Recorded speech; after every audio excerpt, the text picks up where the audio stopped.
Hello, athletes and fans of bodybuilding. This is Breaking News with Primetime Muscle. My name is Tarek Elgindi with the Mr. Olympia and Primetime Muscle, and my co-host, Chris Cormier, also from Primetime Muscle. We have here one of the greatest coaches of all times. Many consider him to be the greatest coach of all time. I think, Chris, you will have that opinion of Chad Nicholls. Is that correct? Most definitely. I saw him do so many, fabulous things with a lot of physiques, all shapes and sizes, females as well as, his main source is the males. But I saw him do some great things a lot of years. And I never had any doubt in anything he ever told me. And he always been dead on with me. So I always appreciate Perfect. that. In addition to that, Chad Nicholls is mostly known for being the coach of Ronnie Coleman during his 8 Mr. Olympias. And there is a famous quote by Ronnie Coleman backstage before he goes into the 2003 Mr. Olympia, where he says, Chad did his thing. Chad did his thing. That's a famous quote, and the rest is history. Chad, thank you so much for joining us. I appreciate it. Thanks for having me on. So, Chad, my first question, and then I'll pass it along to Chris Cormier. What is the current status of Big Ramy? Is he recovering from the injuries? Is he going to be in better condition? What is his current status right now? So here's the thing. I haven't even really talked about, what happened at the Olympia and mainly because I ended up in the hospital about 24 hours after I got home. So basically, in a nutshell, for the Olympia, everything that possibly could have went wrong, I mean, everything went wrong. I mean, we had a disaster with his posing. We changed that around. That was a disaster. He was late kind of coming in, where I wanted him. And so we're playing catch up the whole week. So basically everything that you could possibly think of went wrong that weekend. So when we were thinking about the Arnold, I was talking with him and we were kind of going back and forth, and we're like, listen, we weren't really able to get done what we needed to at the Olympia. And he said, what do you think about the Arnold? I said, listen, I think that it would be good for you to get back up on stage. Obviously, we got some things that we need to correct. We need to work on. We need to kind of go back to the drawing board on a few things. But overall, I think it would be good to get back up on stage. So that's exactly what we did. I don't know why my lights keep flickering, but it's crazy. We went back and kind of, dug deep, went in and kind of looked at what he needed to work on. A lot of the things, obviously, everybody knows the leg issues, the back issues, tricep issues. And then also, again, we had to revamp all of his posing and change things around and stuff.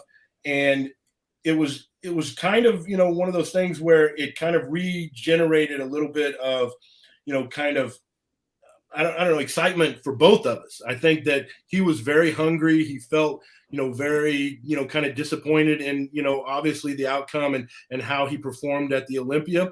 And so we needed to kind of get back, to the drawing board. So that's what we did. We went back, we kind of scrapped everything that we had done before, because honestly, even some of the things that had worked, in past years, 2020 and 2021, didn't work this year because the body has changed. We were dealing with some injuries and some issues. So the things that we were doing before didn't work coming into this Olympia. So we had to kind of regroup. We kind of rechange things around, changed his training around a little bit, changed everything, basically. Food literally was not, manipulated. And you'll know this. I'm big on manipulating diet all the time. But we kept him very consistent, very steady through, and we'd kind of go up a little bit and down a little bit and up a little bit, but we didn't make those big jumps, and we kept him just kind of moving forward, mainly because he was already in shape too. I mean, it wasn't like we needed to do anything drastic. So he was already in decent shape. And where he's at right now everybody's obviously seen that he's had the stem cell work. So he's had the stem cell done. Obviously, that's not going to be something that's going to be 100% by the Arnold. But there will be some key areas that it's noticeable in. So I think the back is improved, maybe 20%. I think it's back to where it was, probably was in 2020. Tricep about the same. So I think those things are a little bit improved from this last year at the Olympia. The big difference will be the legs. So everybody saw that he had the little divots and the indentions in the legs. Those are completely gone. So those are completely gone. The lines are completely deep and lined up all the way to the hip. So that'll be a big noticeable change in how he looks. And really, you didn't. I mean, I noticed him, and I kind of got used to him because how they were there from the get-go. So they were kind of started off as an indention, and then it became kind of a little bit of a kind of a collapsed muscle in that one area. But you don't realize how much that breaks the line of how that muscle flows. And now that it's kind of back to normal, it looks so much better. I mean, he's got crazy quad sweeps to begin with, but it looks tremendously better. Now, the big thing I think is also he's going to be bigger. So after cardio, this is yesterday. So after cardio yesterday, I guess it would be today, he was 310 pounds. So that was after fasted cardio, 310 pounds, fluctuating, 4 to 5 pounds throughout the day. He will, without a doubt, be bigger than he's been ever since I've been training, for sure. And he looks better because actually his waist is basically the same size as it was, just everything else is more exaggerated.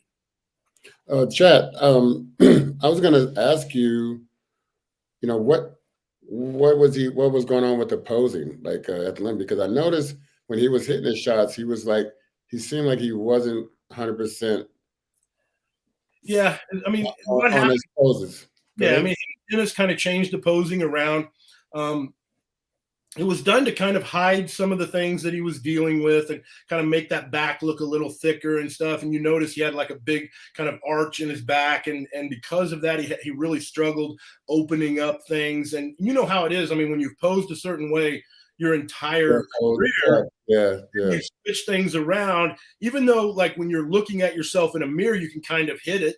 And, when we're looking at him, we can kind of correct it. But when you're up on stage, you can't. And so, when you're over exaggerating that arch and all of these things, if you notice, like he would hit that rear double, the first thing I noticed was he didn't open up like at all.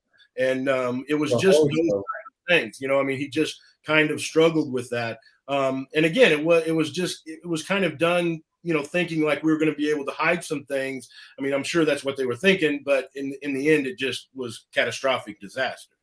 Yeah, I think I've done that myself before. And I'm thinking one thing when I'm going in, but actually when I saw what I was doing by video, or whatever, it was same just thing. I mean, Ramy literally after the show, he was like, man, I look at that and I just can't believe how terrible it looked. And I'm like, why did you guys switch it? Oh, we thought it looked better. I was like, yeah, I can see that. So, I mean, do you feel like you didn't have to do much leading into this competition, Arnold Classic, when, like you said, he was in shape a long time ago? And one thing with Ramy, it's not like he's eating junk food from show to show. So he's probably just very easy to work with when it comes to that, correct? Yeah, it was 100%. So even when, he was done, I mean, he was still doing cardio, even when he didn't know if he was going to do the Arnold. He was still doing it because he likes cardio. So he was still doing cardio. The only thing that he really changed was, I mean, he was following the diet. He won't really cheat on a lot of bad foods. He'll throw in bread because he really likes bread, but he'll throw in, just more of what he's normally eating.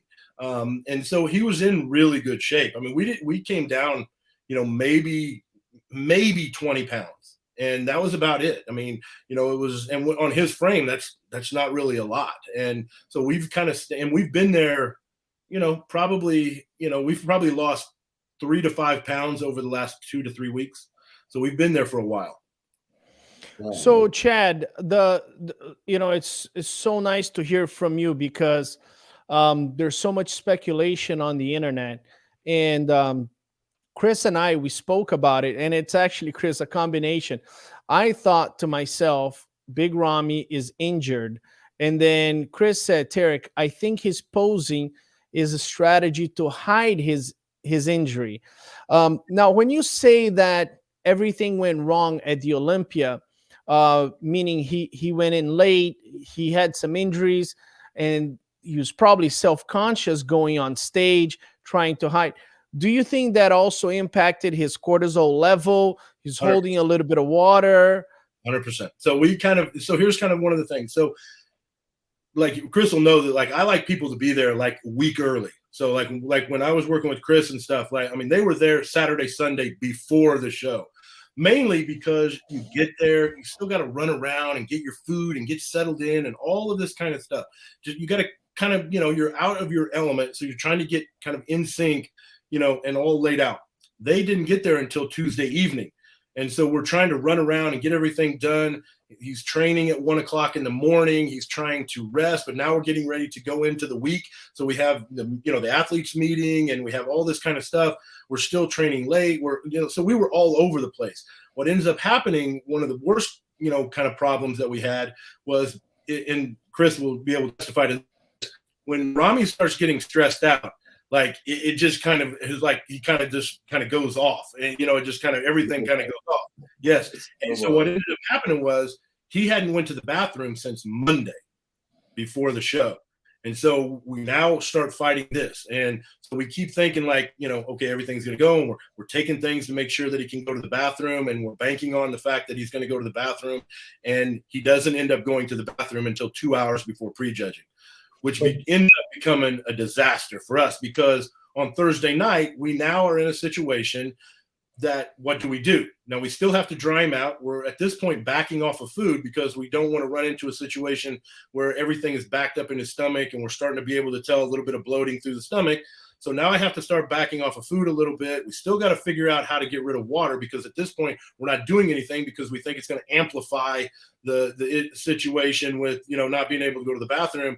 So we were taking enough stuff that we thought he would for sure go to the bathroom by Friday morning. We pull some of the water, and again, we pull a little bit of water Thursday night, thinking like, listen, we're going to be okay. And then all of a sudden we roll into the fact where he hasn't went to the bathroom. And now we're in a even worse situation, because now what do? We can't really put more food in him because he's already bloated. And so we're backing way off of the food on Friday, making sure that his stomach isn't distended. He's having trouble controlling everything. And like, again, it's just a disaster going into the show. So you didn't sleep much at all? Dude, it was stressful as shit. I kept thinking, first thing I'm like, do you go to the bathroom? Do you go to the bathroom? No. Okay. But are you able to share with us the process of him trying to help him go to the bathroom, or is that? No, I mean, we weren't using like heavy laxative, but we were using natural stuff like Cascara Sagrada and some of those types of things, which is more of a natural movement. And so we were using things that wouldn't really affect, you know, the outcome of what he looked like, but it should have been way strong enough what we were using to kind of keep everything moving through his system, and it just would not go. And I think the biggest issue was, again, because he was just kind of stressed out. Again, you know, he gets there on Tuesday, and then by the time he goes and trains, you know, like basically every night leading into the show was like 1 o'clock in the morning. And then, you know, he's still got to get up and do some cardio and this and that. And it was too much. I mean, his body was literally just stressed out. And you could see it. Like, he looked completely stressed out to me, you know. Yeah, Chad. Wait a second. Did I catch that right? He came in the Tuesday before the show? Tuesday before the show. Yeah, it's too late. That's close. Way too late. Where did he fly in from? Where did he fly in from? So he was in Phoenix, and so that was why they kind of decided to do that, because obviously it's, I mean, you know, it's only, you know, it's not that far. And so, I mean, you know, I think Dennis's thought was, hey, he's here. I can keep an eye on him. It's closer here, right? And I originally wanted him to come in on Sunday at the latest. And but Dennis was kind of like, you know, he's here, he's settled in. We're only a few hours away, which I thought, okay, I get it. But at the end of the day, you still got to go to the grocery store and get this and that and get running around. And it's stressful. You know what I mean? I don't care. Like, you know, I mean, it's just stressful. Oh yeah.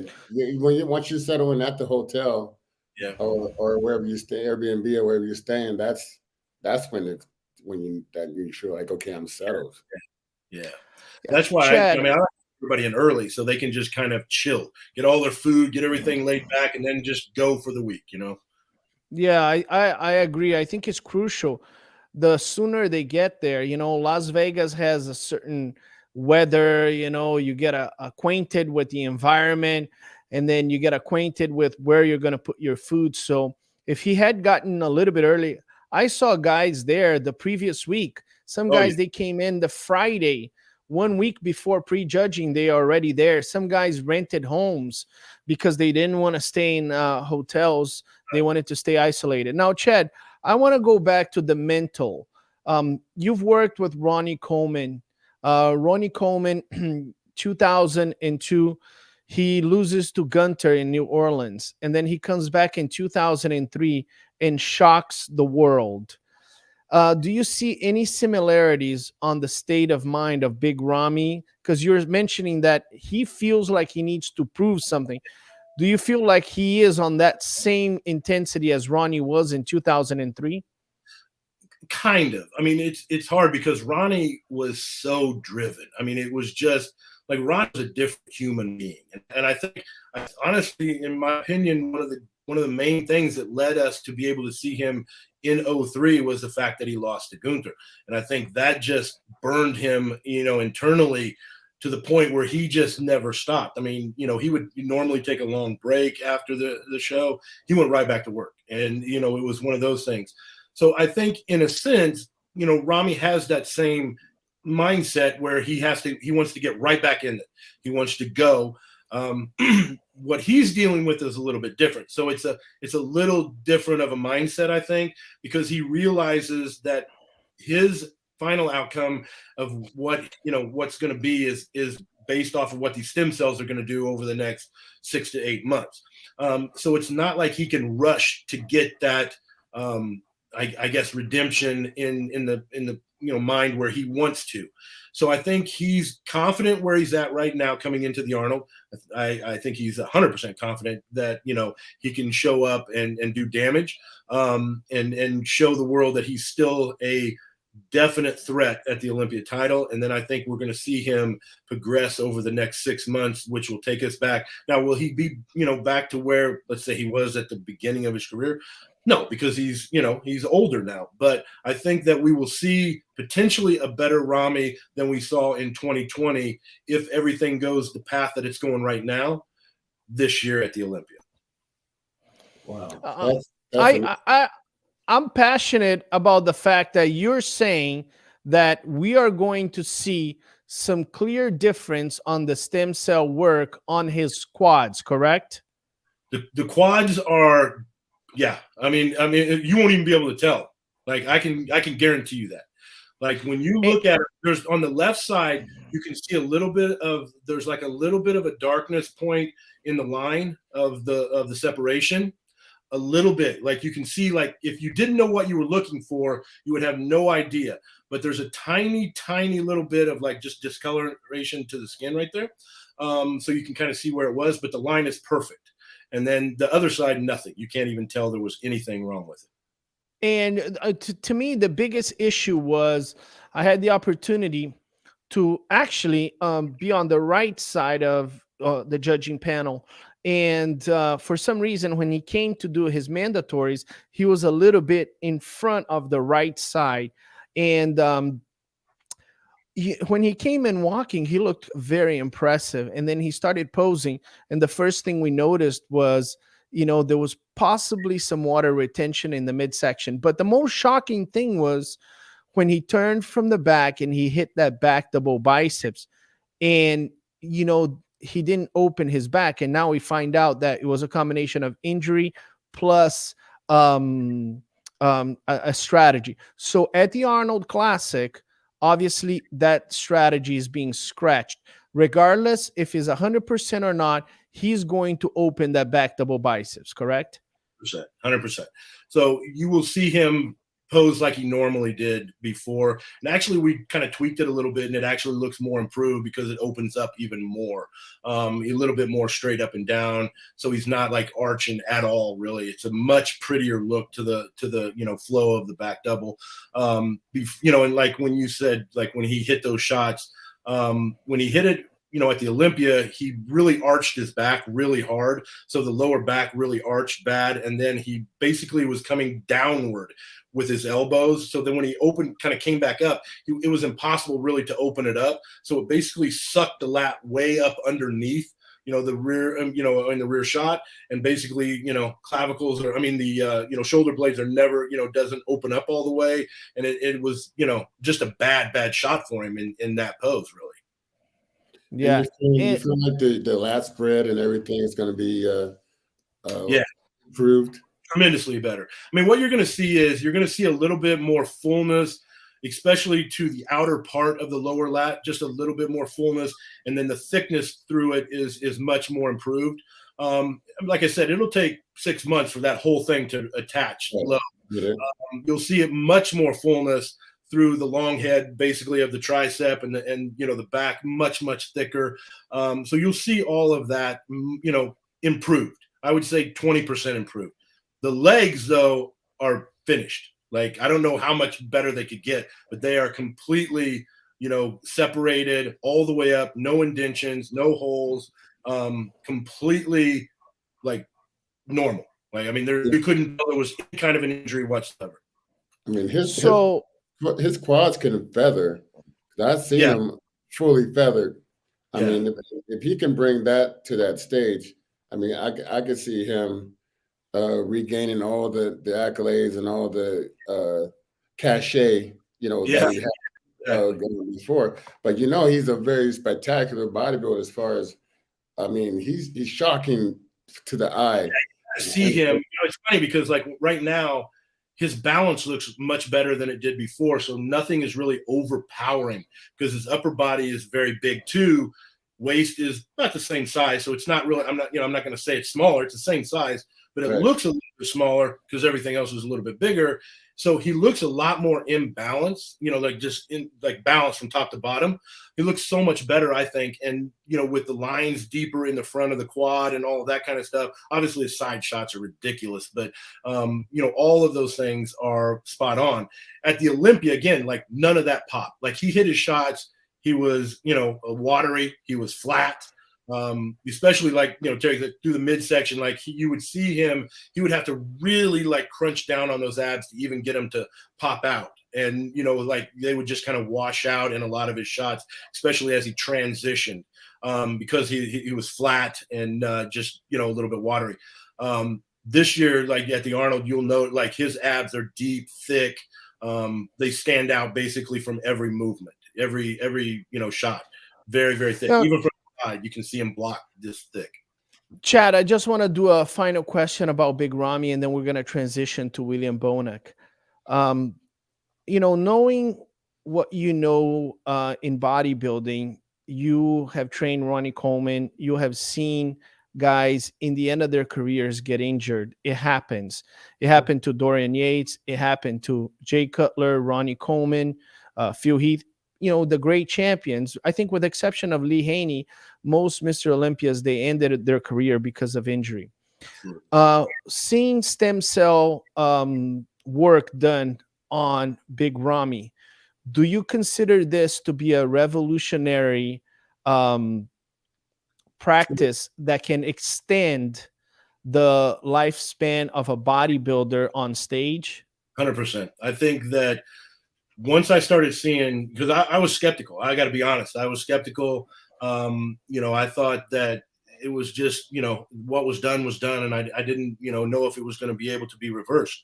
And when I started seeing the shots and I started noticing things, like I said, you kind of started noticing through the legs almost within a week. It just seemed like they weren't as like deep. And I was kind of like, man, it's kind of strange. And I just kept looking at him and watching him, and you just saw it just gradually change.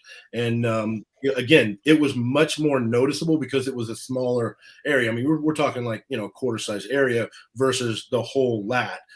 So it was a lot more dramatic of an effect. But seeing what it did, and seeing the things, like Ronnie, had with what he went through with, the issues, and same with Dorian and some of these guys, I think that, when you're at that level, especially the bigger guys, they got to just grind so hard for so long, and they're heavy and they're big and they're slinging heavy weight. It's almost, it's almost impossible to not have to deal with something eventually in your career. And as you get older, obviously those things, the percentage of the chance of that elevates, obviously. I think the stem cell is something that we're going to see a lot more athletes use, especially bodybuilders, because I think that it will potentially, lengthen their career, into, at least the mid to late 40s, potentially, if that's what they wanted to do. I'm hearing that LeBron James and a lot of these guys are prolonging their their athletic careers, with the use of stem cells. Has he told you how it makes them feel physically at all? Yeah, that's what I've read a bunch of stuff on it, and I mean I think there's a lot more guys doing it than that we know about, obviously. But if you look at some of these guys that are playing football and basketball, whatever, into their 40s, and the level that they're performing at is astronomical. I mean, it's just crazy when you think about it, and we never really saw that let's say 20 years ago or whatever, especially at this level of play. So I think, bodybuilding is no different. I think we're going to see a lot more of this. And I think, some of the things that bodybuilders go through and the injuries and the type of damage that they, end up with, I think that this is something that will be really, really beneficial to them in the long run, especially Very cool. for life after bodybuilding. Because, I mean, listen, we've seen the guys that, are under, I mean, Ronnie is a perfect example. I mean, by the time he got to it, the damage was already done because of kind of some of the botched surgeries and stuff he's had. But, even down the road, I mean, we've seen some guys that have dealt with, back pain and, hip pain and all of these types of things. And if it can be caught at an early enough age, it can, basically create a much better longevity of life for these guys, in the long run, I think. Very cool. Chad, talk to us about William Bonac. This guy has placed second at the Mr. Olympia. This guy has won the Arnold Classic. And I remember one time a quote by Ronnie Coleman again, when he placed third at the Olympia. And that's when everybody got a chance to see how good William Bonac was. And Ronnie Coleman said with his Southern accent, "Bonac's off the chains. Bonac is off the chains." Is this guy coming back to shock the world and show that he still has it? 100%. I'll tell you what, I mean, William almost amazes me. I mean, it's unbelievable. And he's one of those guys that no matter what the challenge is, he's up for the challenge. And, one of the things we ran into at the Olympias, we kind of, because I'd never dieted him for a full diet yet. And so we kind of came into it, and I loved how he looked at about 5 weeks. And then we went through this process trying to slow everything down. And it was just really tough for him to eat. He's not a big eater. He kind of struggles with food. And so we really kind of ran into a problem there.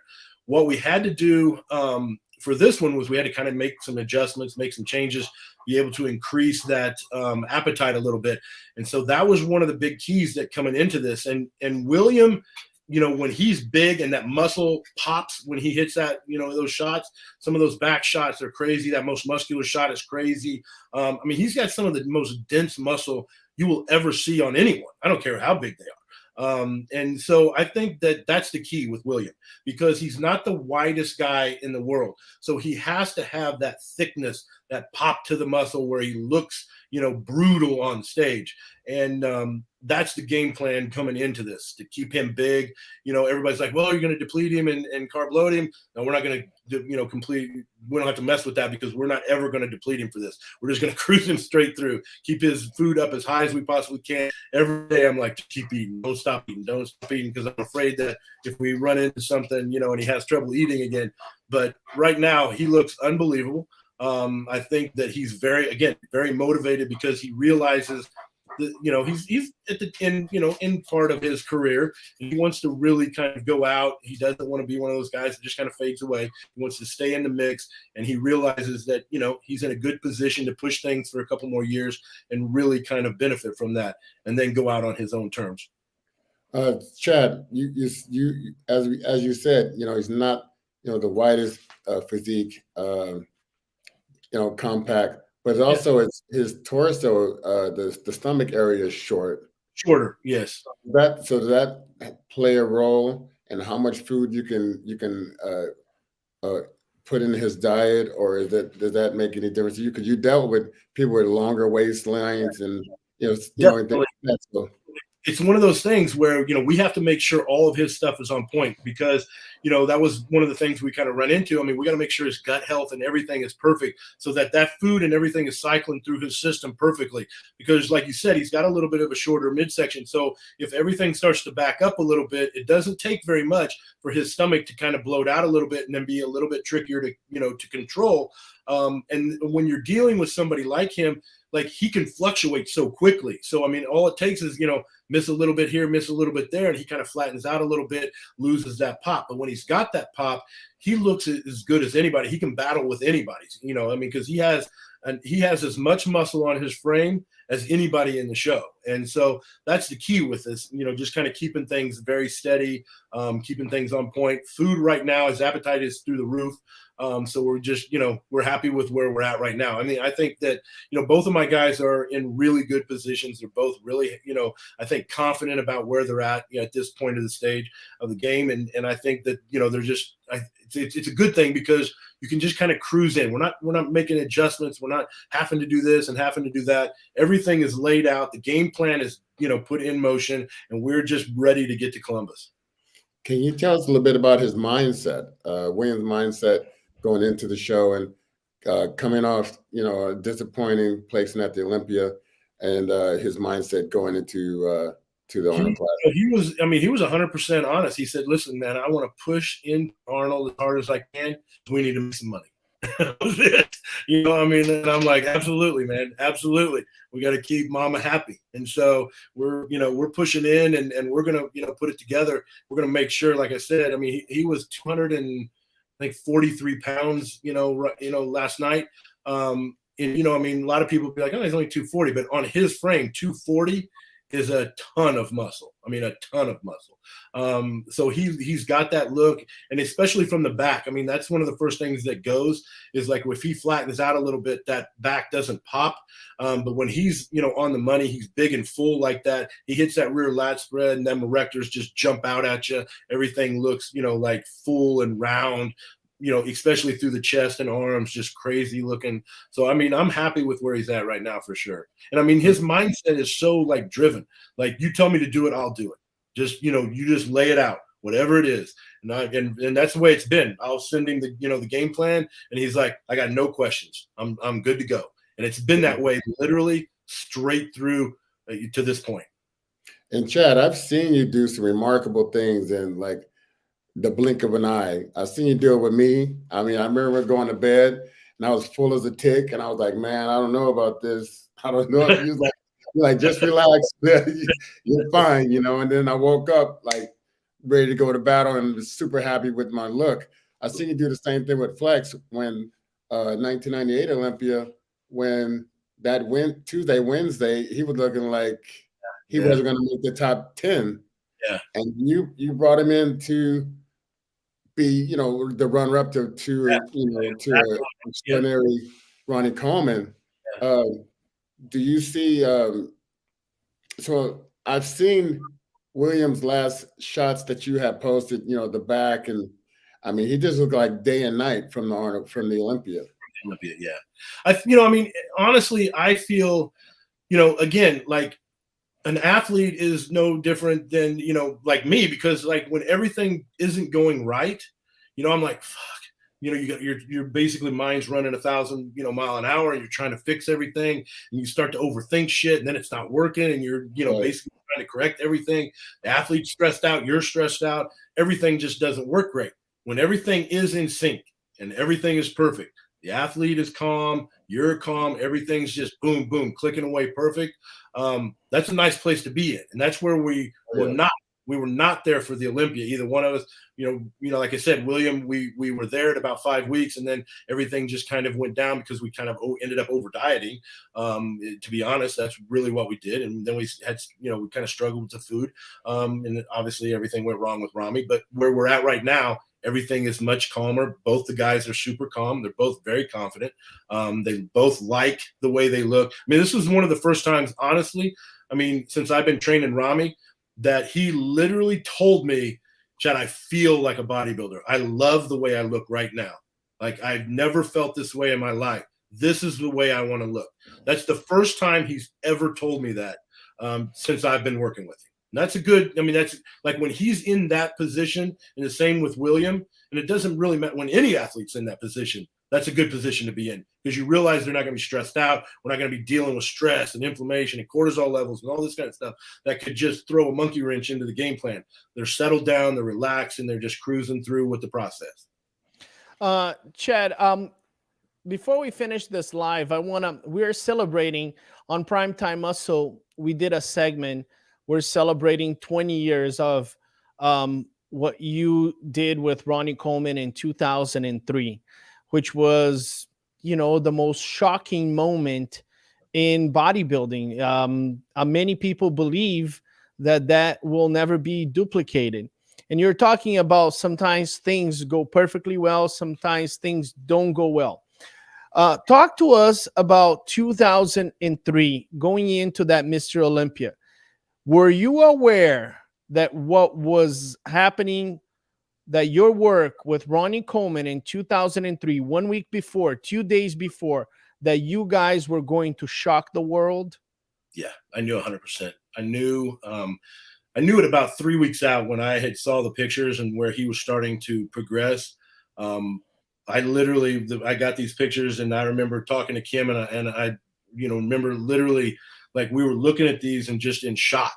And I was like, we may never see anything like this ever again. Like, I don't think we were ever going to see anything like it again. And because the level of muscularity, the level of conditioning from top to bottom was just ridiculous.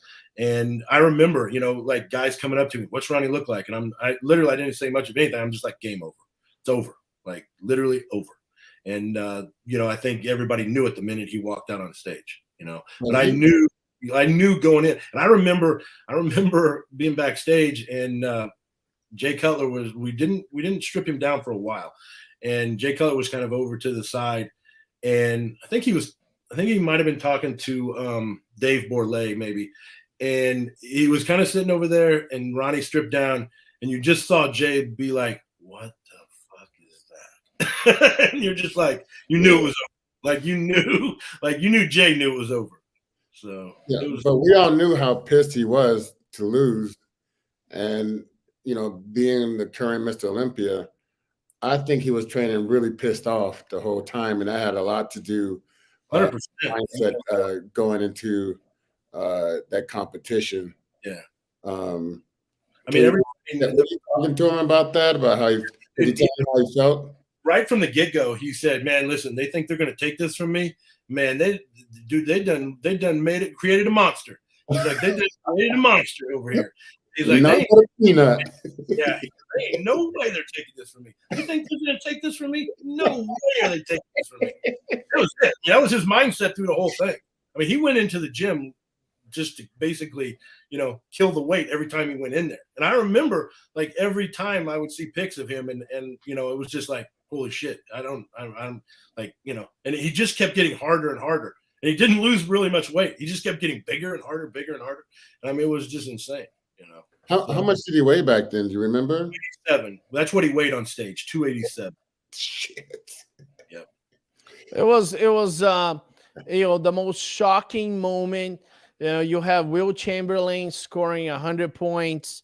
You have running backs going for 280 yards. You have highlights of Barry Sanders, and those, for the people that were there, it was just shocking because it just looked like a different type of bodybuilding. You're like, this is not anything that we have seen.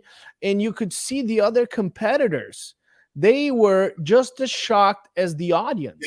Yeah. And I remember sitting back after he first walked out, and I realized what he looked like. And I remember sitting back and kind of just looking around in the audience, and everybody was just like mouth open, like talking to their, person sitting next to him. And everybody was just like, what in the hell just happened?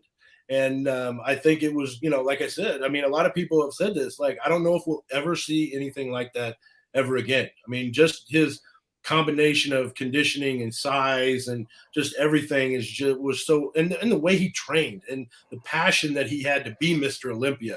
I mean, it just takes a special person. I mean, Chris knows, like, when you're doing it every single, I mean, these guys were competing a lot. I mean, it's not like one show here and there. I mean, Ronnie did, later, but I mean, these guys were competing a lot leading into that point. And so, I mean, these guys are doing that a lot different than things are done now. I mean, these guys do 1 or 2 shows a year and that's it.